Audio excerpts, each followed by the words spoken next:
Breaking news Jammu Kashmir ఉగ్రదాడిలో మృతుల సంఖ్య పెరుగుతుంది. ఇప్పటికే 26 మంది మృతి చెందగా ఈ సంఖ్య మరింత పెరిగే ప్రమాదం కనిపిస్తుంది. ఇక మృతుల్లో జమ్మూ ఉగ్రదాడిలో హైదరాబాద్ ఇంటెలిజెన్స్ ఆఫీసర్ కూడా మృతి చెందారు.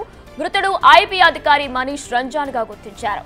మృతుల్లో అనేక రాష్ట్రాల వారితో పాటు ఇద్దరు విదేశీయులు కూడా ఉన్నారు.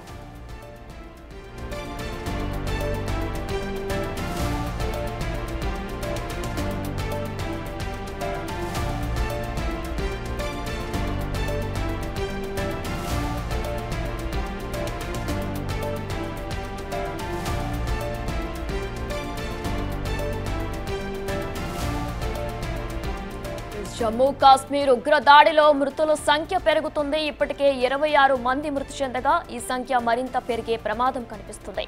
ఇక మృతుల్లో జమ్మూ ఉగ్రదాడిలో హైదరాబాద్ ఇంటెలిజెన్స్ ఆఫీసర్ కూడా మృతి చెందాడు.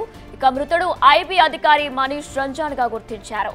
మృతుల్లో అనేక రాష్ట్రాల వారితో పాటు ఇద్దరు విదేశీయులు కూడా ఉన్నట్లు అధికారులు తెలియజేస్తున్నారు.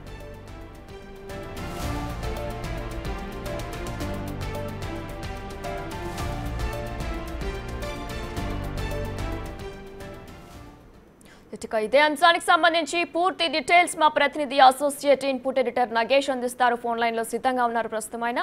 రైట్ నగేష్, అయితే మనం చూస్తున్నాం ఇప్పటికే 26 మంది వరకు కూడా మృతి చెందినట్లు కూడా తెలుస్తుంది. ఇందులో ఐబీ అధికారి కూడా ఉన్నారు. డీటెయిల్స్ ఏంటి? ఓవరాల్ గా ఇప్పటికైతే 27 మంది చనిపోయినట్టుగా సమాచారం అందుతుంది. పదుల సంఖ్యలో క్షతగాత్రులు ఉన్నారు. ఇందులో హైదరాబాద్ చెందిన ఐబీ అధికారి మనీష్ రంజన్ కూడా ఉన్నట్లుగా సమాచారం అందుతుంది. జమ్మూ కాశ్మీర్ లో ఉగ్రవాదులు మధ్యాహ్నం 3 గంటల ప్రాంతంలో పెట్టిపోయారు.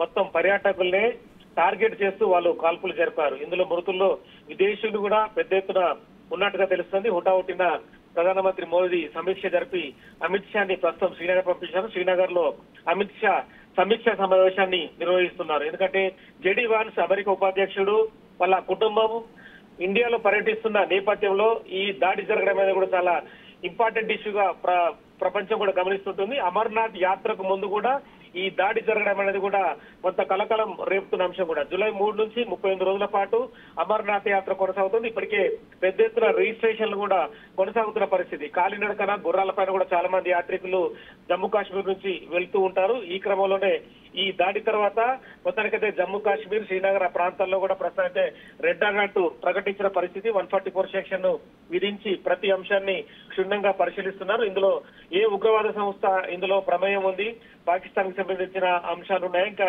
వేరే కోణాలు ఏమన్నా ఉన్నాయన్న ఆ పరిస్థితిని అయితే ప్రస్తుతం అయితే హోంమంత్రి అమిత్ షా సమీక్షిస్తున్నారు. రా నుంచి కావచ్చు, అలాగే ఇంటెలిజెన్స్ నుంచి, ఐబీ నుంచి పూర్తి సమాచారం అయితే సేకరిస్తున్నారు. ఉగ్రవాదుల వేట కొనసాగుతుంది, ఎవరు భయపడొద్దని చెప్పి శ్రీనగర్ వాసులకైతే వాళ్ళకు అంటే ధైర్యాన్ని నింపే ప్రయత్నం చేస్తున్నారు. 370 ఆర్టికల్ రద్దు, అలాగే వక్ఫ్ బోర్డు బిల్లు తర్వాత ఈ దాడి జరగడం అనేది కొంత గమనించవచ్చు. ఇందులో ఎవరి ప్రమేయం ఉంది, ఇందులో వాళ్ళ మూలాలు ఏంటన్న కోణంలో అయితే ప్రస్తుతం శ్రీనగర్ లో దర్యాప్తు జరుగుతుంది. Right Nagesh, thank you.